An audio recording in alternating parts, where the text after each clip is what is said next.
Hello प्यारे बच्चों, नमस्कार। आज हम लोग पढ़ेंगे एक नया टॉपिक जिसमें हम पढ़ने वाले हैं साइंस का कक्षा 10 की विज्ञान, जिसमें हमने पहले वीडियो में आपको भौतिक विज्ञान के सारे इम्पोर्टेंट टॉपिक बता दिए।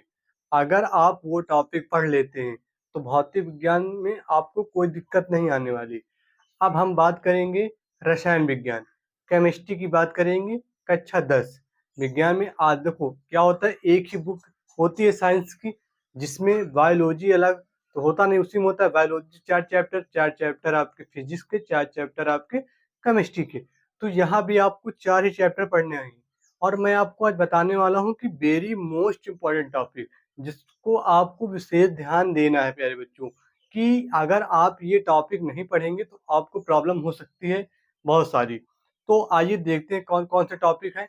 अगर आप इन टॉपिकों को अच्छे से कंप्लीट कर लेते हैं और इन टॉपिकों को गहराई से पढ़ लेते हैं तो आपका वो विकल्प ही ना गलत होगा, ना शॉर्ट क्वेश्चन ना लॉन्ग क्वेश्चन, कोई क्वेश्चन गलत होने वाला नहीं है। तो आइए बात करते हैं, आज की क्लास को स्टार्ट करते हैं।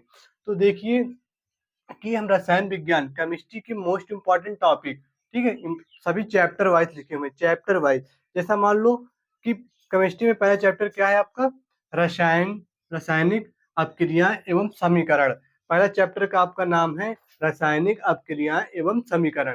तो हम इसी की बात करेंगे कि इसमें कौन कौन से टॉपिक को आपको ज्यादा ध्यान देना है।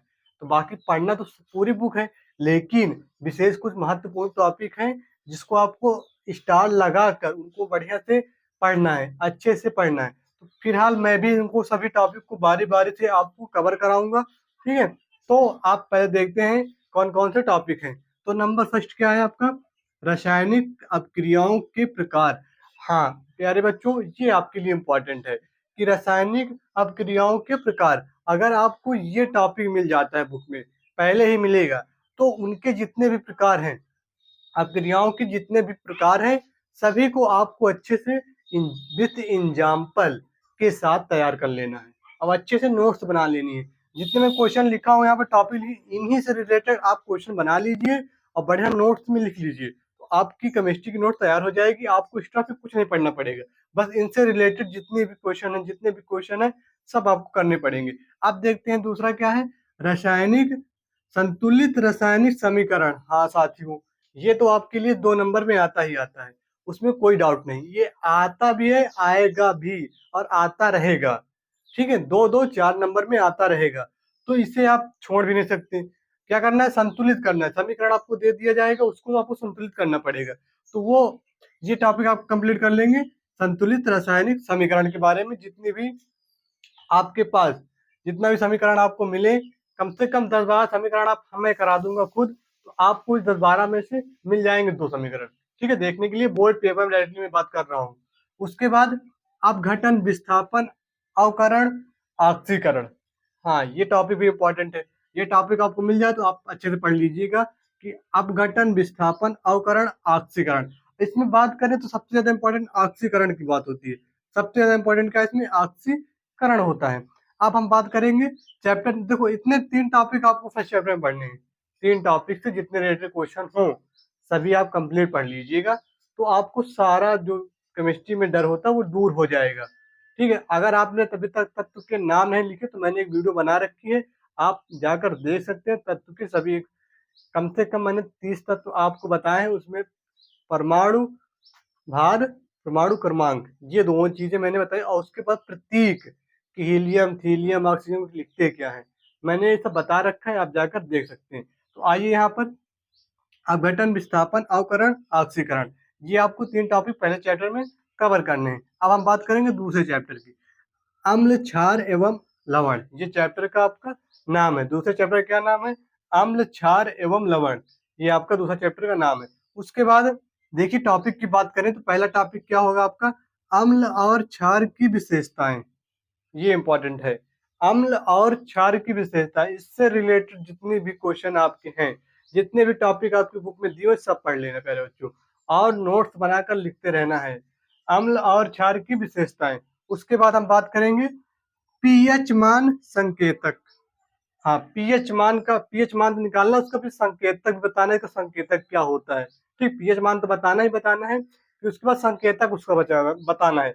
अब हम बात करेंगे सामान्य लवण, टॉपिक नंबर 4 की सामान्य लवण, NaCl, baking soda, berthing soda, ये जितने भी आपके सोडा हैं इससे रिलेटेड है। ठीक है, NaCl के बारे में आप NaCl से आपको जो समीकरण बनता है वो आप कर लीजिएगा। बेकिंग सोडा, वार्चिंग पाउडर जो आता है आपके लिए, वो आप कंप्लीट तैयार कर लीजिएगा।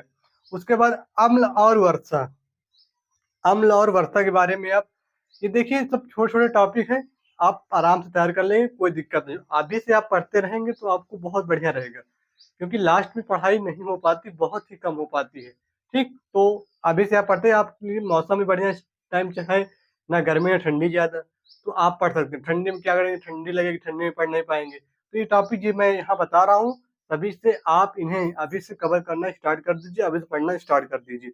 अम्ल और वर्षा। अब हम बात करेंगे चैप्टर नंबर 3 की। चैप्टर नंबर 3 क्या है, धातु एवं अधातु, धातु एवं अधातु। ठीक है, धातु एवं अधातु के बारे में आपको पढ़ना है। क्या क्या पढ़ना है, धातु और धातु के गुण। अब आपको इसमें क्या पढ़ना है, धातु और अधातु के गुण के बारे में डिटेल जानकारी लेनी है।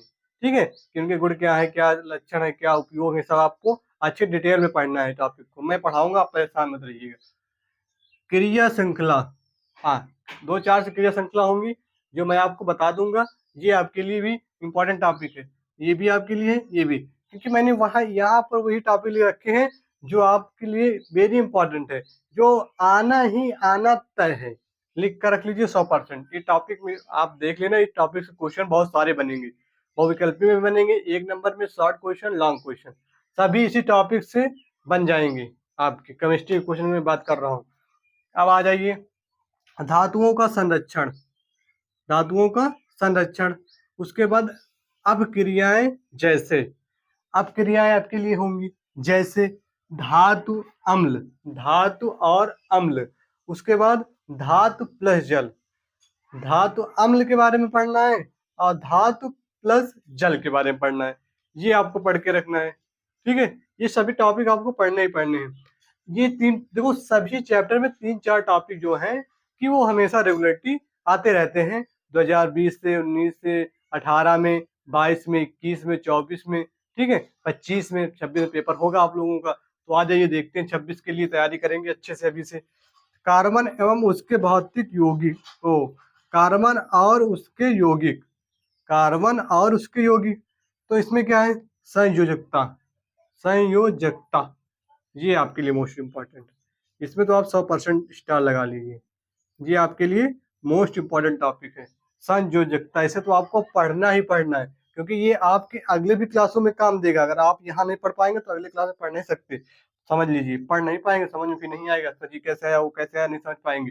तो संयोजकता के बारे में मैं कई सारे क्वेश्चन कराऊंगा, आप परेशान मत रहिए। और आप बस केवल इन टॉपिक को लिख लीजिए और बारी बारी सबको आपको करना है, मैं कराता रहूंगा, परेशान मत रहिए। हाइड्रोकार्बन, उनके प्रकार, संतप्त और असंतप्त, ये टॉपिक तो आपके लिए है, इसको तो आप छोड़ ही नहीं सकते, इसको आपको छोड़ना भी नहीं है, नहीं पछताओगे आप लोग। संतप्त और असंतप्त। अब उसके बाद बात करेंगे साबुन और डिटर्जेंट, साबुन के बारे में पढ़ना है, साबुन बुलबुले कैसे उठते हैं, उसमें फेना कैसे बनता है, सब सभी जो छोटे छोटे पॉइंट है सब आपको याद करने हैं। मैं साबुन के बारे में आपको डिटेल से जानकारी दूंगा, आप परेशान मत रहिए। उसके बाद लास्ट टॉपिक की बात करते हैं, ये पढ़ लीजिएगा, यहाँ से क्वेश्चन बनने की उम्मीद ज़्यादा है। एथनेन, एथनॉल, एथनाइक अम्ल के गुण, इनके उपयोग, गुण, इनका सूत्र, सब मैं आपको डिटेल में समझाऊंगा। ठीक, अब ये आपको टॉपिक जितने हैं सब आप कवर कर लीजिए और बढ़िया से पढ़ते रहिए। हम अब पढ़ेंगे बायोलॉजी की तरफ, उसको भी कवर करेंगे, उसके बाद ये क्लास को एंड करेंगे। तो अब ये हो गया आपका केमिस्ट्री के सारे important topic, most important topic की बात कर रहा हूँ प्यारे साथियों। ठीक, अब इसके साथ हम क्लास को करते हैं, एंड की ओर ले चलते हैं। जब फिर मिलेंगे बाद में नए वीडियो में, जब तक के लिए जय हिंद, जय भारत।